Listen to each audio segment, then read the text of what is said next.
En ces temps-là, Jésus prit la parole et dit, « Je te loue, Père, le Seigneur des cieux et de la terre, de ce que tu as caché ces choses aux sages et que tu as révélé aux enfants. De ce que tu as révélé aux enfants.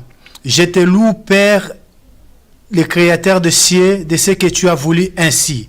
Toutes choses m'ont été données par mon Père. Personne ne connaît le Père si ce n'est le Fils. Personne ne connaît le Fils si ce n'est le Père et celui à qui le Fils veut le révéler. Venez à moi, vous tous qui êtes chargés et fatigués, je vous donnerai du repos. Prenez mon joug et recevez mes instructions, car je suis doux et humble du cœur. Jésus veut rendre quelqu'un léger dans cette génération. Jésus veut te décharger de tous les fardeaux que tu es en train de porter jour et nuit. Tu es fatigué par rapport à des situations que tu es en train de traverser. Tu es en train de traverser des moments peut-être très difficiles. Tu te poses des questions. Tu as tous tes fardeaux sur tes épaules. Mais Jésus te demande une chose. Venez en lui. Toi qui es chargé et fatigué. Car il veut te donner du repos. Il veut récupérer tous tes fardeaux parce qu'il a rendu grâce à son Père de ce que son Père a voulu ainsi. Il a caché les choses importantes aux sages et il a révélé cela aux enfants afin que toi qui es peut-être aujourd'hui ignoré, méprisé, que tu connaisses le mystère caché du royaume. Ce n'est ni par ta force, ni par ta sagesse, mais c'est par la grâce de Dieu. Cela est si tu viens à Jésus et que tu te décharges, ta vie sera meilleure.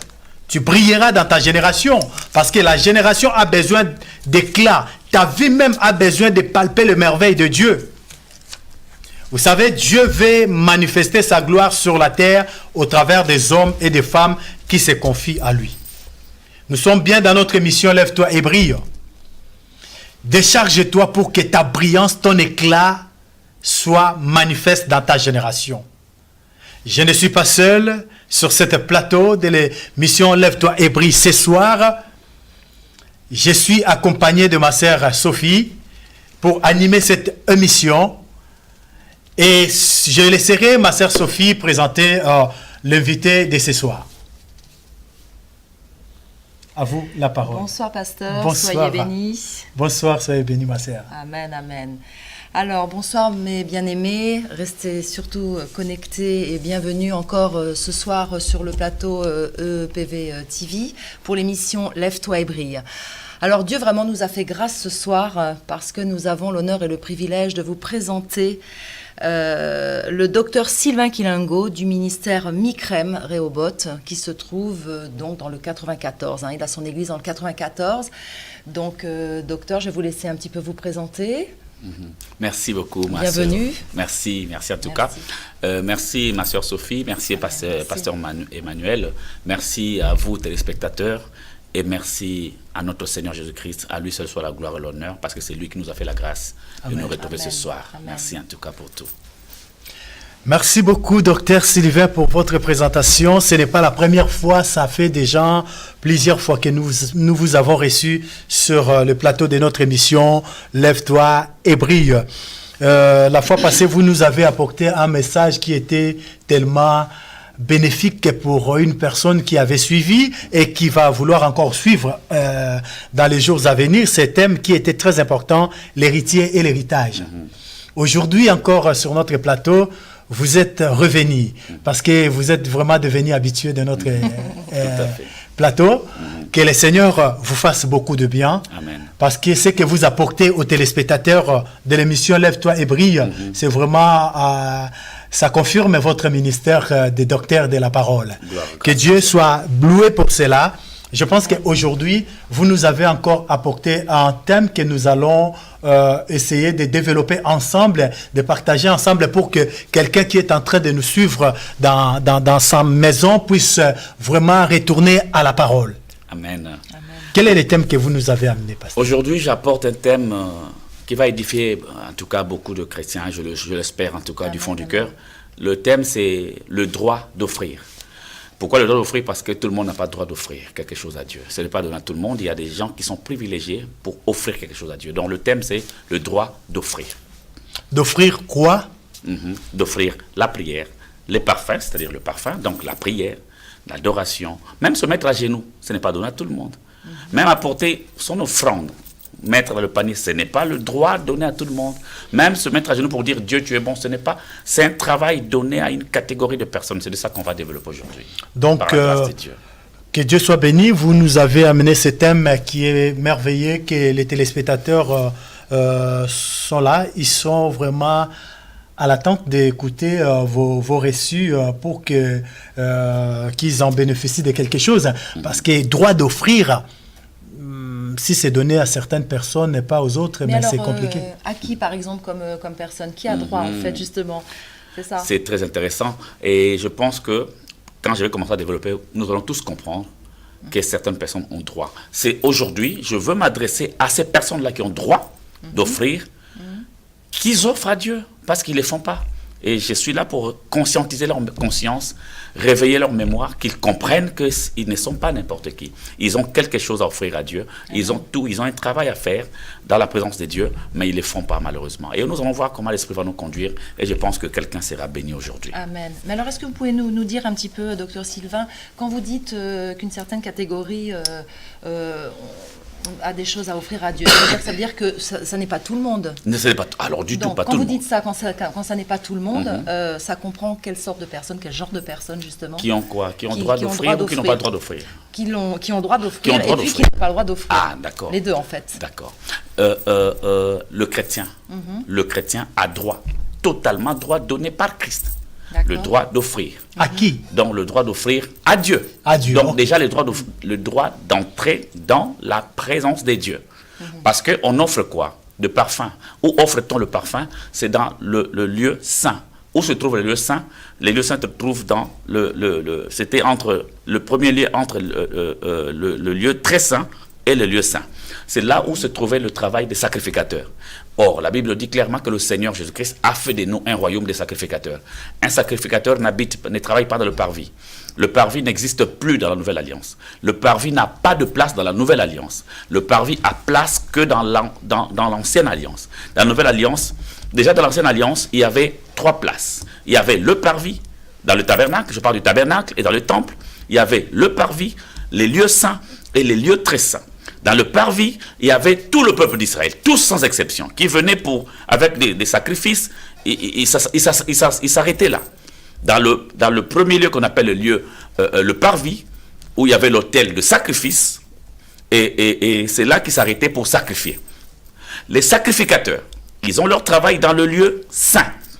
Dans les lieux saints, il y avait une table, les 12 pains des propositions, il y avait le chandelier d'or, et il y avait l'autel de parfum, qu'on appelle aussi l'autel d'or.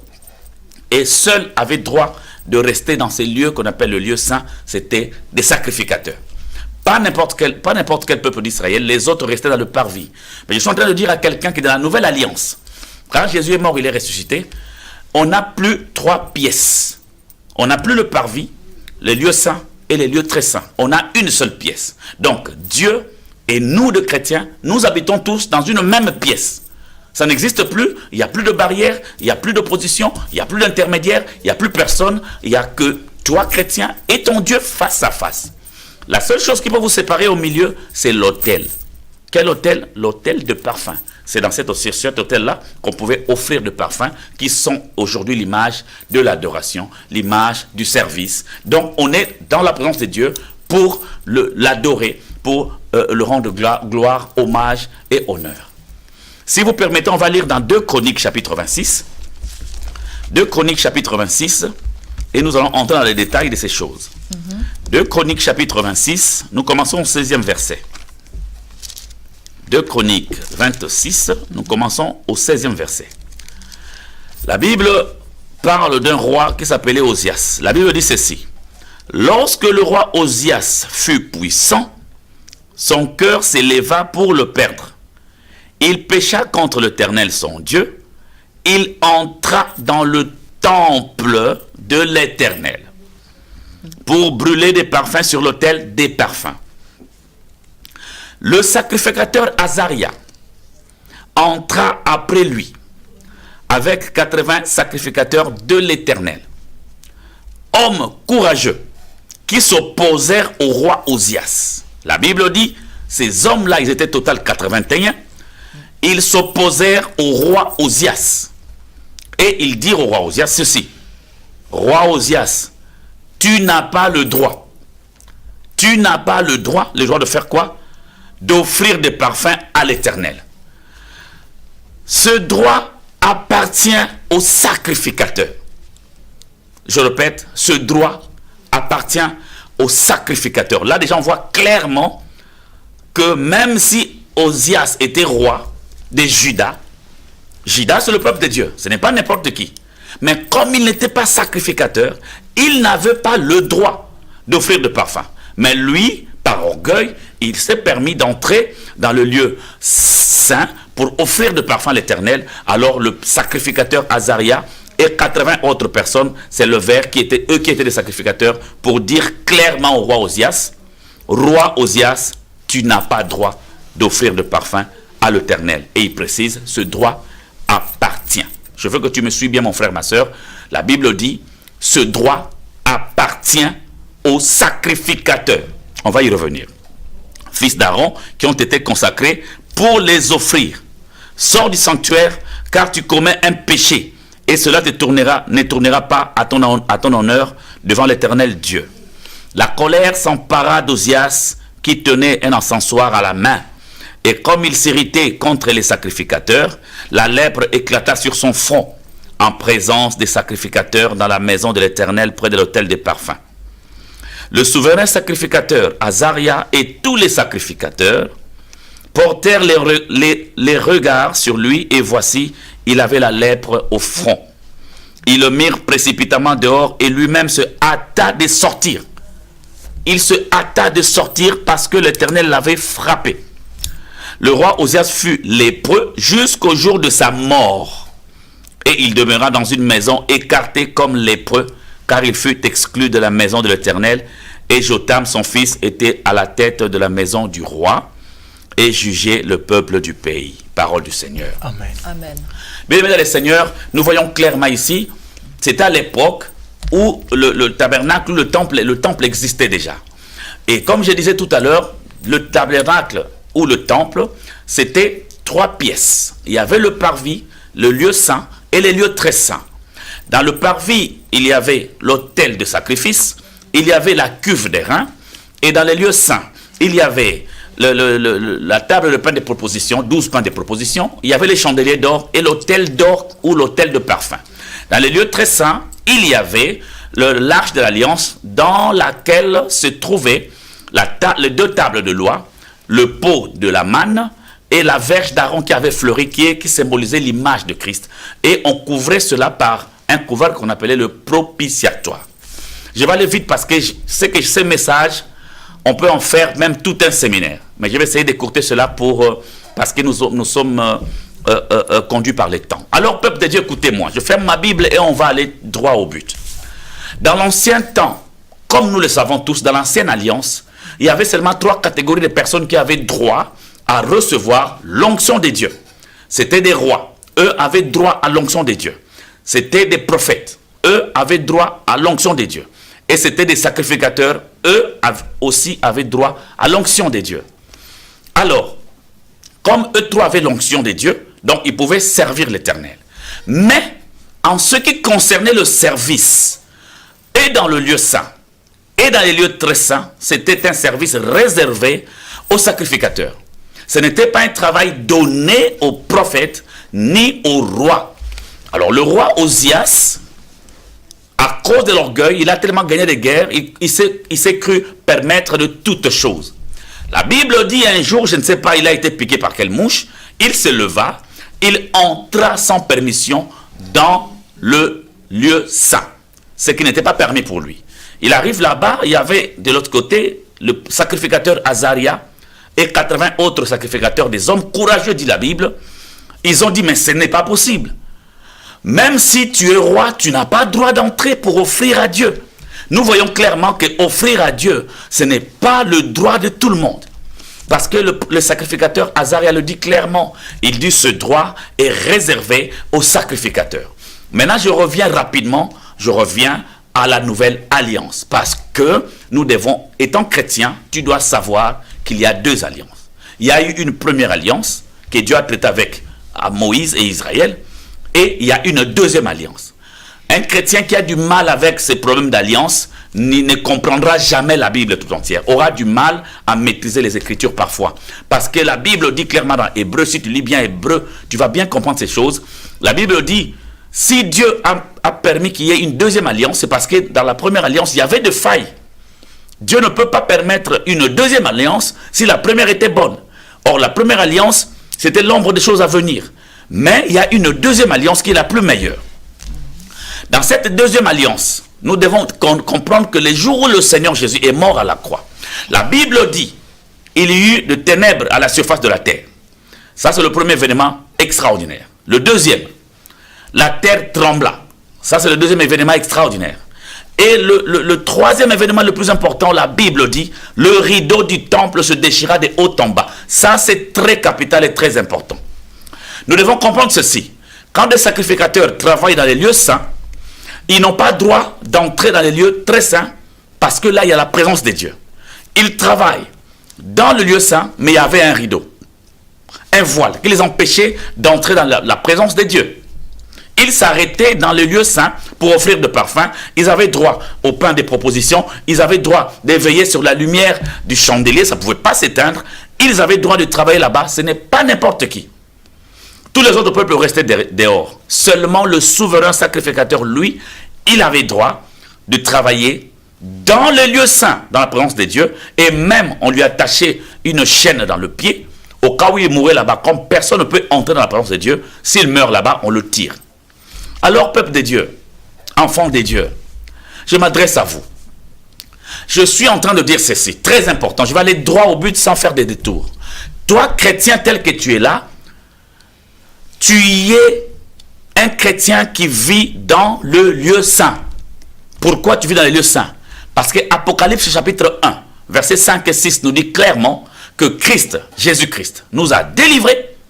Il nous a délivrés et il a fait de nous, donc il a fait de toi, un royaume des sacrificateurs. Quand Dieu, Christ lui-même te dit, te fait sacrificateur, tu dois comprendre que ta place, ce n'est pas dans le parvis.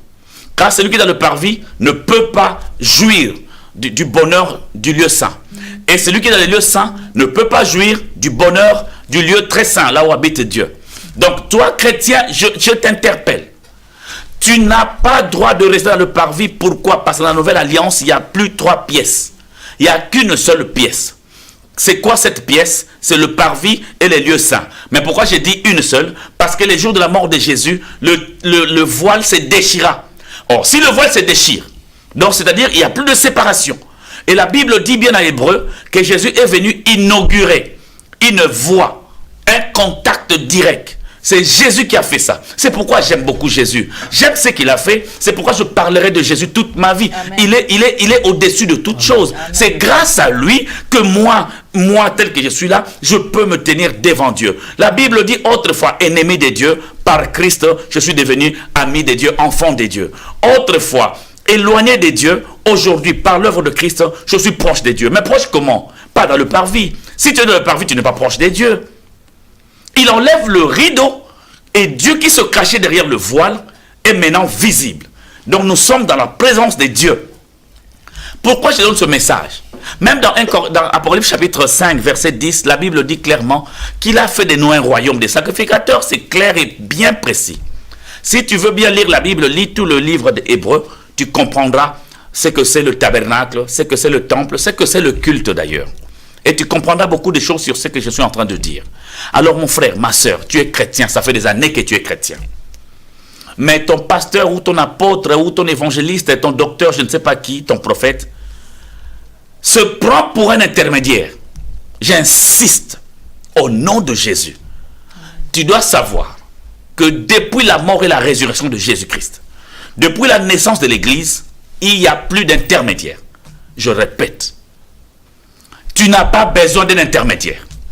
Ça peut choquer certains, mais je suis désolé, je le dis. Même ton apôtre est très puissant, il n'est pas un intermédiaire entre toi et Dieu. Même si le prophète est très puissant, il a beaucoup de prophéties, la puissance de prophétiser, de faire de miracles, il n'est pas ton intermédiaire. Même ton évangéliste, même ton leader spirituel, pasteur ou docteur, peu importe, même moi, là où je suis pasteur, je dis clairement aux chrétiens, je ne suis pas votre intermédiaire. Vous n'avez pas besoin de moi pour avoir Dieu, pour contacter Dieu. Vous n'avez pas besoin de votre pasteur. Mais je ne suis pas en train de dire que des hommes de Dieu sont inutiles. Alors, pas du tout. Je veux que nous soyons clairs là-dessus. Je suis en train d'interpeller des enfants de Dieu et des hommes de Dieu. Je suis aussi un homme de Dieu. Ton pasteur est là pour t'aider à grandir dans la foi, pour le perfectionnement de ça. Il est là pour t'éclairer dans les choses de Dieu. Il est là comme l'apôtre Paul dit dans Acte 26. Dieu m'a appelé, je vais le lire pour que tu le comprennes. Acte chapitre 26, ça va te faire beaucoup de bien. Dieu l'a appelé comme il le dit à l'apôtre Paul dans Acte chapitre 26. Il dit ceci. Écoutez mon cher frères et sœurs, ce que l'apôtre Paul dit. Dans Acte 6, à partir du 17e verset. Christ dit à l'apôtre Paul, j'ai été choisi du milieu de ce peuple et du milieu de païens vers qui je t'envoie, afin que tu leur ouvres les yeux. Ça, c'est le rôle de l'homme de Dieu. Ouvrir les yeux, ce n'est pas une délivrance. Alors, pas du tout. On va comprendre ça plus tard. Ouvrir les yeux pour qu'ils passent des ténèbres à la lumière et de la puissance de Satan à Dieu, pour qu'ils reçoivent par la foi en moi, Jésus, le pardon des péchés et l'héritage avec les sanctifiés. En conséquence, roi Agrippa, je n'ai point résisté à la vision céleste, à celle de Damas d'abord, puis à Jérusalem, dans toute la Judée et chez les païens. J'ai prêché la repentance et la conversion à Dieu avec la pratique d'œuvres dignes de la repentance. Voilà pourquoi les Juifs se sont saisis de moi dans le temple et ont tâché de me faire périr. L'apôtre Paul dit clairement que son problème, son travail, il a été appelé pour éclairer les gens. Quand il dit éclairer les gens, c'est-à-dire que quand on n'a pas Christ, on est aveugle. Toute personne qui n'a pas Christ, c'est un aveugle, il ne voit pas là où il va. Or, comment on peut recouvrir la vue? C'est par la connaissance de Christ. Je ne parle pas de la délivrance, parce que beaucoup vont penser que je parle de la délivrance, on vous impose le main, on chasse les démons de l'aveuglement. Non, je ne parle pas de ça. Je parle de l'aveuglement spirituel qui est en fait de l'ignorance. Cet aveuglement, c'est l'ignorance. On ne connaît pas le Seigneur Jésus-Christ. On n'a pas la maîtrise du Seigneur. On n'a pas la connaissance de Christ. C'est ça, en fait, l'aveuglement. Et l'apôtre Paul a été envoyé auprès des Juifs et auprès des païens surtout, pour que le païen qui ne connaissait pas Christ puisse le connaître. Et quand quelqu'un connaît Christ, et les écailles de ses yeux tombent et il voit clair. C'est pourquoi nous devons tous, il faut faire briller la gloire de Dieu dans nos vies. C'est ce que l'apôtre Paul faisait. Donc je suis en train de dire, mon frère, ma soeur, je le répète, je ne suis pas en train de minimiser les hommes de Dieu. Je ne suis pas en train de minimiser ce qu'ils font. Et d'ailleurs, je rends hommage à tous les hommes de Dieu. Amen. Ils font un travail difficile. Oh, ils ont une grande responsabilité, mais un travail ô combien difficile. Et je sais combien nous sommes parfois rejetés, poignardés dans le dos, parfois humiliés, trahis. Il y a parfois la rébellion. Nous passons parfois des moments difficiles. C'est pourquoi je rends hommage à tous les hommes de Dieu, sans exception. Je critique aucun homme de Dieu. Mais je veux que les hommes de Dieu, nous puissions comprendre, notre rôle, ce n'est pas d'être des intermédiaires. Je le dis clairement et je martèle. Parce que vous, le chrétien, vous pensez que c'est un homme de Dieu, tu es foutu, tu es fini. Tu peux vivre sans un homme de Dieu. Ça peut choquer certains, mais je le dis. Parce que tu es où? Tu es dans la présence de Dieu. Dans un studio, avec Dieu. Moi, j'appelle ça un studio où il n'y a pas de compartiment. Mais bien aimé, le rideau a été déchiré. Dis-moi, est-ce que ta place, c'est le parvis? Ta place n'est pas le parvis. L'homme de Dieu qui est ton pasteur, il est là pour t'encadrer, pour te faire grandir, pour que ta connaissance grandisse et que tu ne sois pas enfant. Comme je dis l'autre fois, aussi longtemps que l'héritier est encore enfant, il n'est pas différent d'un esclave. Alors, pour grandir, tu as besoin de la parole de Dieu. C'est pourquoi tu as besoin d'un pasteur. Tu as besoin d'un homme de Dieu qui t'encourage, qui t'encadre, qui t'enseigne. Tu as besoin de lui. Donc, ne néglige pas ton pasteur. Ne rejette pas ton leader. Il est très important. Il a un rôle magnifique à jouer. Mais sauf que il n'est pas un intermédiaire. Le ministère des intermédiaires était fini à la croix. Amen. Où le sacrificateur entre avec le péché des gens, il laisse le peuple dehors, il entre avec le péché des gens. Jésus-Christ l'a fait. Quand il est entré dans le tabernacle céleste, il est entré avec le péché de tous les chrétiens. Amen. Il est entré là-bas avec le péché de tous les chrétiens. Ce n'est pas lui, écoutez ce que dit Hébreux chapitre 5. Tu vas comprendre, frères, sœurs. La Bible dit ceci. Je vais bientôt finir. La Bible dit ceci. En effet, tout souverain sacrificateur pris du milieu des hommes, là on parle des hommes, donc souverain sacrificateur qu'on a pris au milieu des hommes. Si ton souverain sacrificateur est un homme comme toi et moi, écoute la suite. Tout sacrificateur, souverain sacrificateur pris du milieu des hommes est établi pour les hommes dans le service de Dieu afin de présenter des offrandes et des sacrifices pour les péchés. Il peut avoir de la compréhension pour les ignorants et les égarés, puisque la faiblesse est aussi son partage. Un homme qui peut aussi avoir de faiblesse comme toi ne peut pas être ton intermédiaire. L'intermédiaire s'appelle Jésus. La Bible dit d'ailleurs, il est assis à la droite de Dieu et il intercède pour nous. Regarde le roi Osias, qu'est-ce qu'il a fait? Il est entré pour adorer. Il n'avait pas ce droit. Il est mort. Au bout de compte, il est mort. Il n'avait pas ses droits. Mais le sacrificateur, lui, avait le droit d'être dans la présence de Dieu. Tu es un sacrificateur, tu as droit d'être dans la présence de Dieu. Tu peux te mettre à genoux, tu pries, Dieu t'écoute. Tu peux aussi prophétiser, toi. Tu peux aussi prier pour un malade. Amen. Tu peux aussi parler en langue, toi aussi. Tu peux faire beaucoup de choses. Mais nous avons pris toutes ces responsabilités, nous avons donné à un homme qui est leader d'une assemblée, des hommes. Mais c'est un poids insupportable. Nous faisons parfois semblant, nous ne portons pas le poids de toute l'église. Aucun homme ne peut porter le poids d'un autre homme. Impossible. Si c'était le cas, bien aimé dans le Seigneur, les hommes de l'Ancien Testament n'auraient pas besoin de Jésus. Parce qu'ils avaient des sacrificateurs. Bien aimé, je te dis la vérité, aucun être humain ne peut être là pour porter ton fardeau. Impossible. Ça n'existe pas. Seul Jésus est capable de le faire et il l'a fait. C'est pourquoi Jésus, lui, maintenant, il est notre souverain sacrificateur. 2, notre intercesseur. C'est lui qui intercède pour nous. Ce n'est pas moi qui vais passer mon temps pour toi, je te dis la vérité, ça peut te choquer. Là où je suis pasteur, les gens quittent l'église parce que je leur dis que moi, je ne suis pas un intermédiaire. Et je répète encore, je ne suis pas l'intermédiaire de qui que ce soit. Je suis là pour éclairer les enfants de Dieu, pour que vous soyez en paix avec votre Dieu, dans votre communion et dans votre relation. Je ne suis pas un intermédiaire. Si tu comptes sur moi, désolé, moi-même aussi j'ai besoin du Seigneur, comme toi tu as besoin du Seigneur. Mais le problème, étant homme de Dieu, je suis là pour t'éclairer et que tu grandisses dans la foi. Amen. Tu dois grandir dans la foi. Alors, bien-aimé dans le Seigneur, cette attitude-là, de donner tous nos fardeaux à un homme, cette attitude-là fait en sorte que nous devenions des idolâtres. Des hommes de Dieu qui sont... Il y a des hommes de Dieu sérieux, mais il y en a beaucoup. Sérieux, honnêtes, sincères. Mais le fait qu'on les a tellement élevés, on les a donné des grandes responsabilités et qu'ils n'arrivent même pas à porter. Et maintenant, nous ne nous rendons pas compte, nous les adorons. Et nous devenons des idolâtres, sans nous rendre compte. Et même eux-mêmes, certains hommes de Dieu, sans parfois se rendre compte, ils aiment ça. Quand ils entrent, les gens s'assoient par terre, les gens mettent de pagne, les gens, je ne sais pas, parce que c'est comme un roi qui est entré, quoi. Pourquoi ils font ça? Mais parce qu'on les a tellement élevés, il est maintenant difficile qu'ils soient descendus. Même si ton pasteur a une puissance jusqu'à ressusciter des morts, il ne peut pas être ton intermédiaire. Il a la grâce de ressusciter les morts, gloire à Dieu, mais il n'est pas ton intermédiaire. Donc dans ta relation entre toi et Dieu, tu n'as pas besoin de lui. Dans ta relation entre toi et Dieu, c'est toi-même face à face. Mais dans la relation entre toi et Dieu, tu as besoin de lui pour qu'il t'encadre, pour qu'il te fasse grandir, pour que tu puisses avoir accès à ton héritage que Christ t'a accordé à la croix. Bien-aimés dans le Seigneur, je finis par dire, j'honore beaucoup les hommes de Dieu. Je respecte les hommes de Dieu. Je ne critiquerai jamais un homme de Dieu, mais il faut que nous disions les choses telles qu'elles sont.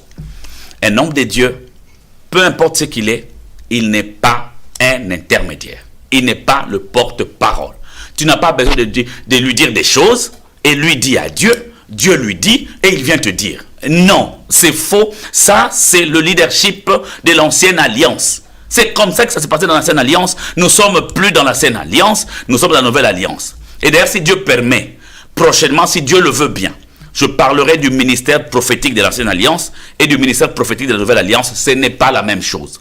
Les prophètes d'aujourd'hui, ce n'est pas comme les prophètes Élie. Les prophètes d'aujourd'hui, ce n'est pas comme les prophètes Ézéchiel. Ils n'ont pas le même rôle. Ils ont des rôles vraiment diamétralement opposés. Mais les prophètes d'aujourd'hui pensent qu'ils sont comme des prophètes Élie, comme des prophètes Élisée, comme des prophètes Jérémie. Mais c'est faux. Des prophètes aujourd'hui, il n'y a pas que de prophètes, il y a 5 ministères. Nous avons tous un rôle à jouer. Alors, bien-aimé, si tu adores ton responsable à l'église, si tu l'adores, mais je peux te dire, bien-aimé, tu risques de perdre quelque chose de précieux. Parce qu'on n'adore que Dieu. Mais tu dois respecter, honorer ton pasteur. Tu dois l'honorer. Parce qu'il t'enseigne et il te fait nourrir. Amen. Que Dieu te bénisse. J'espère que ce message t'a fait du bien. Prochainement, on aura le temps de développer. N'hésitez pas. Si vous aurez des questions, envoyez ça. Vous avez le numéro. Envoyez, je répondrai. Parce que Dieu veut que nos écailles tombent. Parce que l'idolâtrie est entrée dans l'église à cause de ces systèmes des intermédiaires. Je brise ça aujourd'hui, ça n'existe pas au nom de Jésus-Christ, selon la parole de Dieu. Que Dieu te bénisse et merci pour ton attention et que Dieu te bénisse abondamment. Merci beaucoup. Amen, amen. Merci, docteur. Donc, pour faire une petite synthèse, pour expliquer à nos bien-aimés, en fait, très rapidement, docteur, donc en fait, le chrétien lui-même doit avoir aussi sa part de responsabilité, c'est-à-dire sa part de travail avec Dieu. C'est bien dans ce sens-là, en fait, que vous vouliez édifier le sens de ce message, en fait, c'est ça. Ouais, il faut que le chrétien comprenne que même s'il a un pasteur, c'est bien, parce que c'est un canal pour le conduire, mais que ça ne fait pas tout. Il faut que lui ait aussi sa part de travail de son côté et qui recherche Dieu personnellement. Ah oui, merci, ma soeur Sophie, c'est ça. Il faut que le chrétien comprenne qu'il a une grande part de responsabilité et des hommes de Dieu aussi doivent comprendre qu'ils ont aussi une grande part de responsabilité et remettre les choses en place. C'est ça. Il faut avoir beaucoup d'humilité pour dire aux gens que ce n'est pas moi. Moi, je le dis, je n'ai pas beaucoup de gens à l'église, moi. Ils fuient.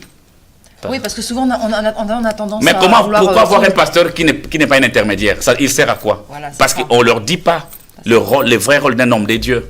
Parce que les gens préfèrent là où... Vous savez, quand on a un pasteur intermédiaire, on rend le chrétien dépendant, on rend le chrétien fainéant, parce que du coup, eux ne font plus rien. Mais ils font rien, mais tout dépend sur le pasteur. C'est pourquoi quand tu appelles le pasteur à 3 heures, il ne répond pas, tu quittes l'église. C'est pourquoi quand tu as un petit problème, tu appelles le pasteur. C'est lui qui s'occupe, c'est lui qui a la relation avec Dieu, pas toi. Mais où est la responsabilité du chrétien? C'est ça en fait le sens de ce message. Parce que en fait, les chrétiens ont tendance à tout faire reposer sur le dos du pasteur. Voilà. Et le pasteur accepte aussi. Voilà, c'est ça. Il y a aussi des pasteurs qui acceptent ça, mais après, ça vous fait aussi une charge de responsabilité. Mais dire aux chrétiens la vérité, ils vont fuir l'église. Mieux vaut laisser comme ça. Ma soeur, on fait ça parce qu'on a des cinquantaines de membres à l'église, des trentaines, des quarantaines. Voilà, quand vous avez des grandes... S'il y a 1000 membres dans une église, c'est pas possible. Ma soeur, tu crois vraiment qu'un pasteur, s'il a 1000 membres ou 2000, tu crois vraiment dans ton cœur qu'il va prendre soin de tous ces membres-là? Ne peut pas. Il va faire semblant. Ça fait de nous des hypocrites et des menteurs gratuitement. C'est ça. Quand un frère va t'appeler, tu dis non, je passe du temps à prier pour toi parce que tu sais. Mais pourquoi? Parce que on n'a pas le temps. Et puis ça rend les chrétiens feignants. Mais ils font rien. Quelque part, ils ne font plus rien. Mais il est là, le pasteur. Ils ont tout fait reposer sur le dos du pasteur. Mais le pasteur prend soin de moi. Voilà, finalement, comme vous le dites très justement, pasteur, quand il y a une église de 3000 membres, voire plus, le pasteur ne peut pas supporter le cas de chacun. Quoi, je veux dire, après, c'est vraiment aux chrétiens. Donc c'est ça, en fait, le message que vous voulez faire passer, c'est que le chrétien ait sa part de responsabilité, sa part de travail et de communion en direct avec Dieu. Donc ça, c'est très édifiant. Par contre, et il y a certains chrétiens qui peuvent même abandonner les assemblées. Si un pasteur qu'ils aiment beaucoup meurt, entre guillemets, ou se déplace. Du coup, il n'y a plus rien qui existe. C'est parce qu'il n'est plus là, donc la relation avec Dieu est finie. C'est ça. Or, la vie chrétienne, il faut que le chrétien sache, bien aimé, tu dois savoir que la vie chrétienne, c'est d'abord la relation que tu as avec Dieu. La relation personnelle avec Dieu. D'abord. Oui, après la vie chrétienne continue. La vie chrétienne continue. Le pasteur me fait grandir. C'est ça. Il me fait grandir. C'est un canal en fait seulement. Voilà, il est le canal. C'est comme Moïse qui a élevé le serpent d'airain pour que les gens regarde pas Moïse, mais le serpent de rein qu'il a élevé dans le désert. C'est-à-dire que celui qui avait un problème n'avait pas besoin de Moïse, mais il avait besoin du serpent que Moïse a élevé, qui est l'image de Christ élevé à la croix. Moi, pasteur, je n'ai pas besoin de m'élever, mais j'ai besoin, moi, de diminuer pour que Christ soit encore élevé, afin que le peuple ne me voie pas moi. Mais aujourd'hui, qu'est-ce que nous présentons à l'église? Nous présentons Jésus qui élève des pasteurs. Oui. Il y a des pasteurs qui jeûnent matin, midi et soir pour qu'ils deviennent des grands. Mais quand on voit un autre pasteur qui s'est enrichi, mais c'est normal qu'il soit enrichi dans l'œuvre de Dieu, ce qui n'est pas un péché, hein? Ce n'est pas un problème. Mais c'est normal parce que quelqu'un qui pense sur de votre vie, mais il faut penser à lui. C'est pourquoi c'est compliqué, c'est pénible, c'est pénible. Bon, en fait, chacun doit suivre sa marche avec Dieu et puis le comprendre. Hein. Ça, c'est vraiment important. Amen. Pour être Lisons un bon la parole de Dieu et aimons la parole de Dieu. Amen. Je reprends la parole pour demander une chose au docteur Sylvain. Amen. Vous nous avez parlé de quelque chose de merveilleux, les droits d'offrir, que la Bible avait donné ça aux sacrificateurs. Seulement. Ouais. Seulement.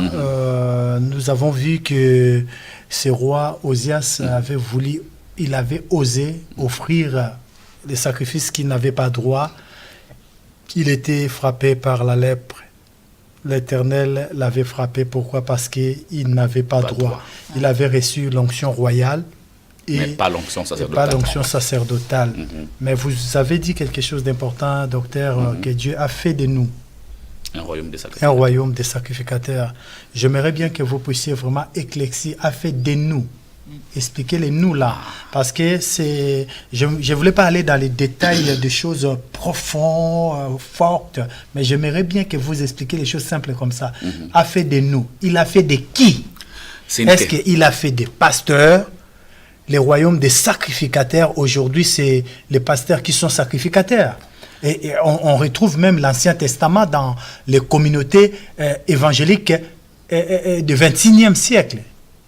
On retrouve toutes les cérémonies, tous les rituels de l'Ancien Testament dans notre génération. Explique-nous ces royaumes des sacrificateurs qui dit le livre d'Apocalypse, que Dieu avait fait cester quel genre de personnes? Expliquez, docteur. J'ai souri tout doucement parce que c'est une question même magnifique, quoi. Ça peut nous amener très très très loin, mais je vais vraiment tout faire pour ne pas aller trop loin. Pour la première fois où Dieu est descendu sur la terre vivre avec des hommes, c'est Exode chapitre 25. C'était pour la toute première fois. La toute première fois où Dieu est descendu sur la terre pour vivre avec des gens, c'était dans Exode 25. Dieu toujours au ciel, était toujours au ciel, il descendait, il faisait un travail, il retournait. Il descendait, il faisait un travail, il retournait. Et pour la toute première fois où Dieu quitte le ciel et vient habiter sur la terre avec des hommes, c'est dans Exode 25. Alors, comme tout le monde n'avait pas droit, à cause du péché, d'être à côté de Dieu, Dieu, avant de descendre, dit à Moïse, Moïse, moi je vais descendre, mais tu dois construire un tabernacle. Dieu, il voulait être avec le peuple, mais pas en contact avec le peuple. C'est pourquoi le modèle du tabernacle a été donné par Dieu lui-même. Quand Moïse a construit, Dieu dit maintenant, j'ai choisi Aaron comme souverain sacrificateur. Lui seul a le droit d'entrer. Tu dois les sanctifier. Tu dois les sanctifier pour qu'ils puissent avoir ce droit-là d'entrer dans le lieu saint pour offrir le sang des animaux, etc. Mais tu vas choisir aussi ses enfants ainsi que des Lévites pour qu'eux soient des sacrificateurs. Dans le mot sacrificateur, on voit des sacrifices. Parce que c'est quoi les cultes? Les cultes en Israël, c'était des sacrifices. Les gens s'arrêtaient, ils posaient le tabernacle et le peuple apportait leurs péchés. Apporter le sacrifice pour le pardon de leurs péchés. C'était des sangs des animaux. Or, la Bible dit, sans infusion du sang, il n'y a point de pardon de péché. Donc, c'était les cultes, ça, en fait, de l'Ancien Testament, comme tu as bien dit, pasteur. Et le sacrificateur, Dieu les a choisis expressément. Il n'a pas choisi n'importe qui. On ne va pas entendre les détails, sinon ça va être trop long. Dieu a choisi des sacrificateurs, Lévites aussi en même temps. Pourquoi? Pour qu'ils travaillent pour le service. La Bible dit bien, on va lire Nombre chapitre 3, pasteur, si tu le permets. Nombre chapitre 3. Nombre chapitre 3. Nombre chapitre 3, c'est très intéressant ce verset. Nombre chapitre 3, verset 10. La Bible dit ceci, Nombre chapitre 3, verset 10, je lis. tu établiras Aaron et ses fils pour qu'ils observent les fonctions de leur sacerdoce, et l'étranger qui approchera sera puni de mort. Là, on voit la différence. On voit d'un côté les gens qui ont droit, de l'autre côté les gens qui n'ont pas droit. Et si on va aussi dans le dernier verset, pour que je développe un tout petit peu, Nombre chapitre 18. Nombre chapitre 18, verset 7. La Bible dit, toi, là Dieu parle à Aaron, toi Aaron et tes fils avec toi, vous observerez les fonctions de votre sacerdoce pour tout ce qui concerne quoi? L'autel, et pour ce qui est au-dedans du voile. Et la suite, c'est intéressant. C'est le service que vous ferez. Je vous accorde en pur don l'exercice du sacerdoce. C'est un don que Dieu a accordé à des personnes précises.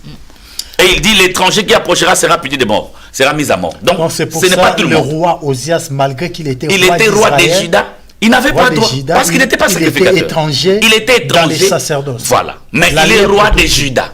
Oui. Juda, ce n'est pas un peuple étranger. Juda, il est étranger dans les sacerdoces. Dans le service, dans les sacerdoces, il est étranger. C'est bien, pasteur. Il est peuple d'Israël, mais dans le sacerdoce, il est étranger. Il est mort. Pasteur, oui. Aujourd'hui, il y a des étrangers dans les sacerdoces actuels. Normalement, il n'y a pas. Je vais expliquer. Sauf s'il y a des faux chrétiens. Des gens qui n'ont pas accepté Jésus. Parce que quand tu poses la question sur, il a fait de nous. Les nous là, mais c'est profond, c'est tout un message. Il a fait de nous. On ne peut pas aller vite. Il faut comprendre le nous là, c'est qui? C'était ta question. Mais le nous là, si on ne le comprend pas, on va aller partout. Il a fait de nous. Si on ne fait pas attention, on peut penser que le nous là, c'est des apôtres seulement ou des prophètes seulement. C'est ce qui se passe actuellement. Mais aujourd'hui, les nous là, c'est des apôtres, des prophètes, des évangélistes, des pasteurs, des docteurs seulement. Les 5 ministères. Voilà, c'est eux des sacrificateurs. Mais c'est faux. Mais c'est ce qui se voit, c'est ce qui se voit dans ces communautés et partout. Les nous là, il a fait de nous le royaume des sacrificateurs, c'est les ministres des dieux. Et c'est pour ça qu'ils sont devenus des intermédiaires. Voilà. Parce que c'est un sacrificateur qui est un intermédiaire. De toute façon, dans la nouvelle alliance, il n'y a pas 3 camps. Dans l'ancienne alliance, il y avait le camp qui travaillait avec Dieu, et le camp qui ne travaillait pas, qui dépendait des gens qui travaillaient avec Dieu. Donc il y avait des gens, tout le peuple qui restait dans le parvis, il y avait Dieu qui était dans les lieux très saints, et le sacrificateur qui travaillait.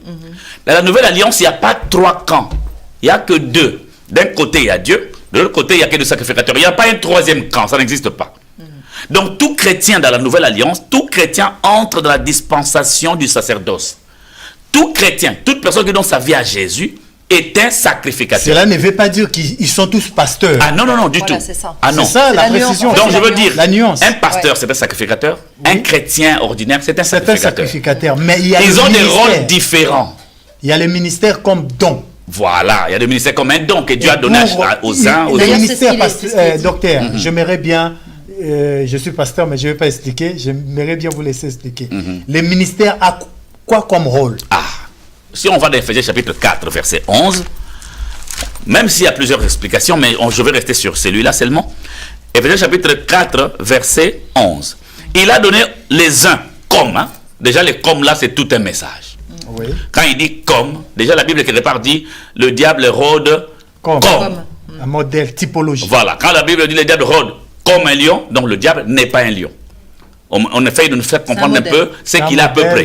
Quand on dit il donne aux uns comme aux autres. Donc ce ne sont pas des vrais apôtres. Le véritable apôtre c'est Jésus lui-même. Mais il donne à certaines personnes, il les qualifie de ces dons-là. De l'apôtre comme lui-même est un grand apôtre. Il donne aux uns comme apôtres, les autres comme prophètes, les autres comme évangélistes, les autres comme pasteurs et docteurs pour. À la suite c'est magnifique.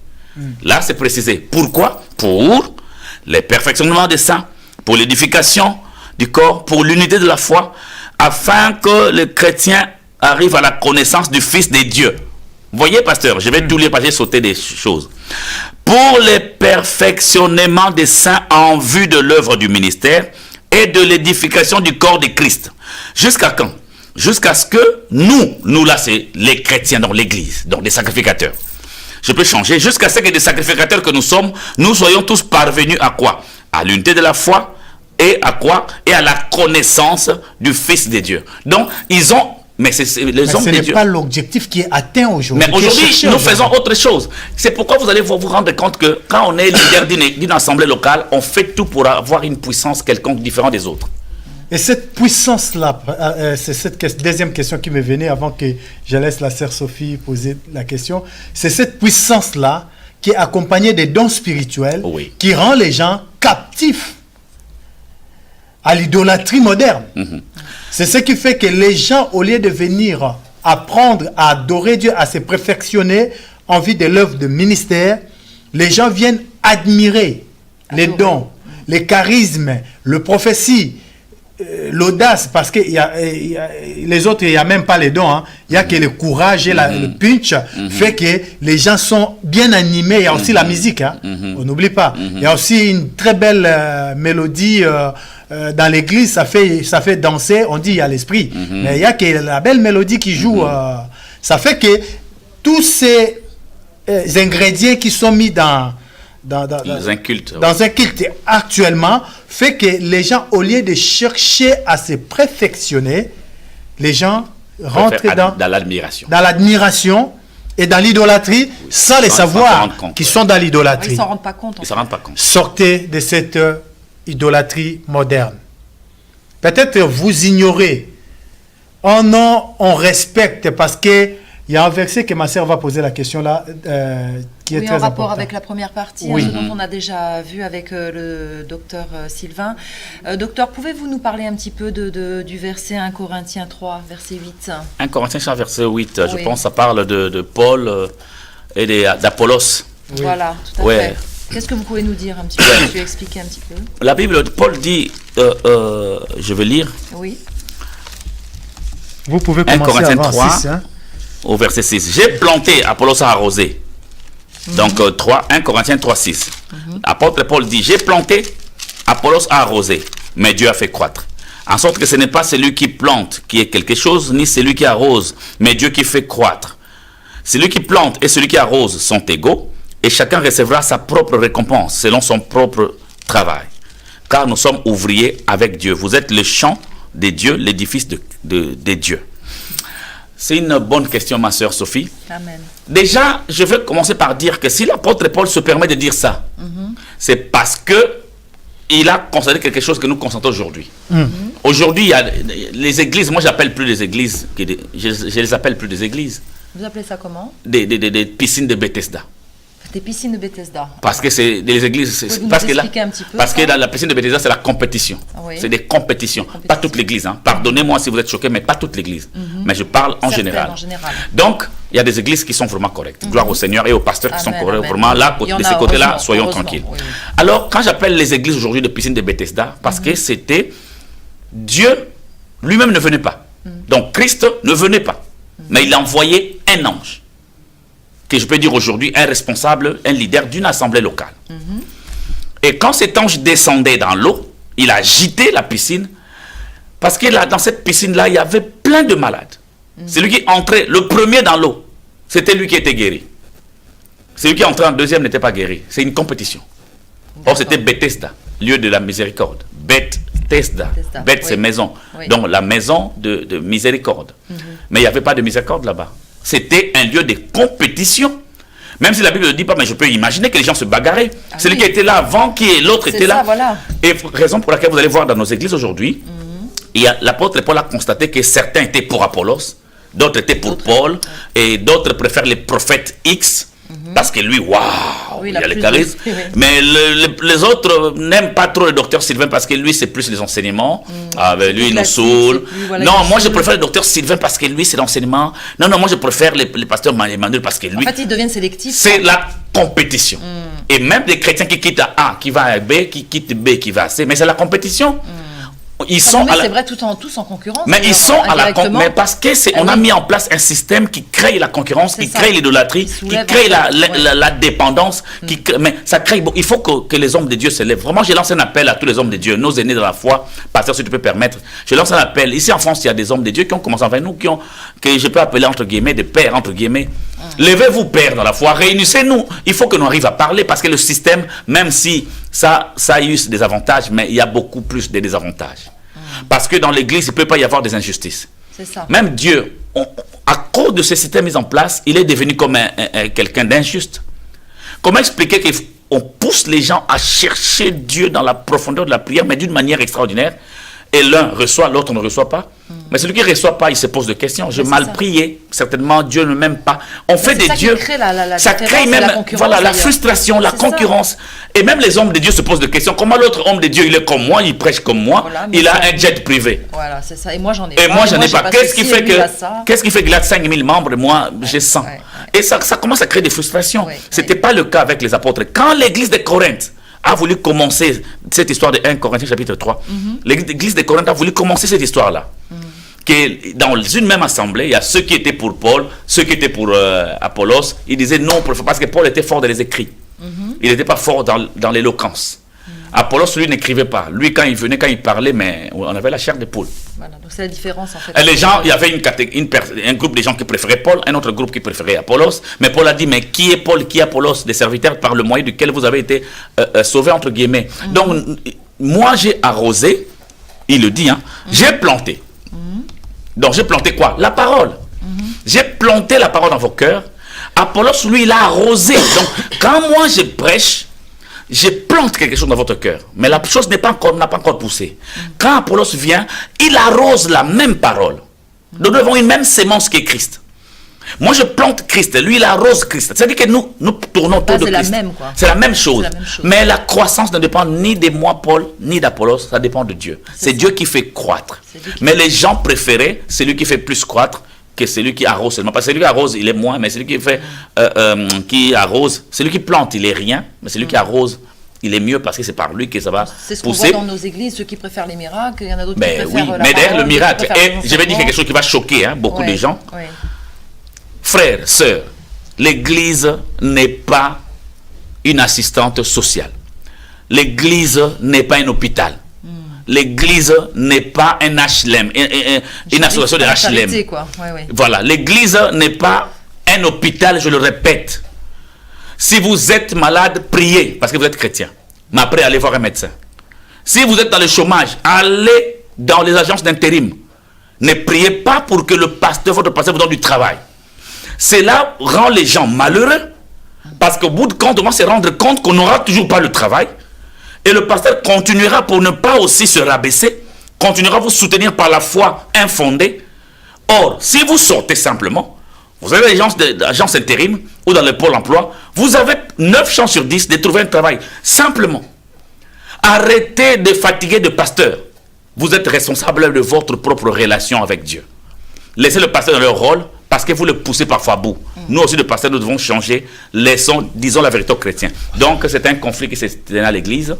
Et l'apôtre Paul a voulu arranger cela. Ce n'était pas bien, les conflits à les choisir. Moi, je préfère celui-là que celui-là. Nous sommes tous le corps du Christ. Je vais prendre la parole vite fait par rapport à cette question que docteur vient de répondre. Je rajouterai une autre question tout de suite parce que nous sommes en train de courir derrière le temps. Je rajouterai une question dans des Chroniques 20-20. La Bible dit c'est vexé fait que beaucoup des hommes de Dieu s'appuient sur ces vexés. Est-ce que vous pouvez nous expliquer des Chroniques 20-20 de votre façon, docteur? Merci. Confiez-vous à l'Éternel, vous serez affermis. Et à ses serviteurs, les prophètes, vous réussirez. C'est vexé. Beaucoup de gens ont fait de ça comme étant leur chiffre d'affaires. S'ils veulent récupérer quelque chose, on dit la réussite dépend des prophètes. Et tout le monde aujourd'hui ont changé aussi des ministères pour prendre les ministères prophétiques. Ça paye bien. Parce que c'est un ministère qui paye bien. Donc, quand tu te confies à un prophète et lui, il va prophétiser, tu vas réussir. Expliquez-nous un petit peu, docteur, ce passage, s'il vous plaît. J'ai fait 3 mois, c'était en 2011. J'ai fait 3 mois, j'ai passé des temps que dans les prophéties et dans les délivrances à l'église, j'étais surpris. Dans 1 mois et demi, l'église était pleine, mais c'était étonnant. On priait à Sarcelles, c'était étonnant, hein? Plein. Et je suis revenu dans mon ministère, qui est l'enseignement, et on est resté ce qu'on est resté. Que la gloire soit rendue à Dieu. Je ne cours pas derrière un ministère pour attirer les gens. Je n'ai pas besoin d'une multitude, mais j'ai besoin des gens qui comprennent l'évangile. Confiez-vous à Dieu.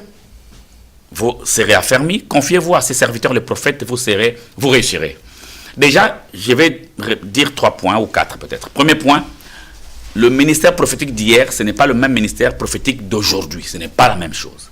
Déjà, quand le roi Josaphat dit au peuple de se confier à Dieu pour être affermi et de se confier à ses prophètes pour réussir, ça veut dire quoi? À cette époque-là, le prophète était le porte-parole, c'est normal. Les prophètes qui étaient le porte-parole, ils apportaient quelle parole? Il apportait la parole de Dieu. C'est-à-dire que tout ce que Dieu disait, donc là, c'est toujours Dieu. Dieu parle, il utilise sa bouche. Donc il prend seulement les paroles, ses propres paroles, il met ça dans la bouche du prophète. Donc ça fait, le prophète disait ainsi dit l'Éternel. Quand le prophète disait ainsi dit l'Éternel, le peuple disait Amen. C'est-à-dire que si le peuple dit ce que le prophète dit, et le peuple réussira. Ce n'est pas le prophète qui fait réussir le peuple. C'est les paroles que Dieu a mis dans la bouche du prophète qui fait réussir le peuple. Et quand on suit l'histoire, il y avait la victoire parce qu'il y avait une guerre. Oui. Mais on ne parle plus du prophète, on parle que de Dieu. Dieu a fait ceci, Dieu a fait cela, Dieu a détruit les ennemis, Dieu a fait ça. Où est passé les prophètes?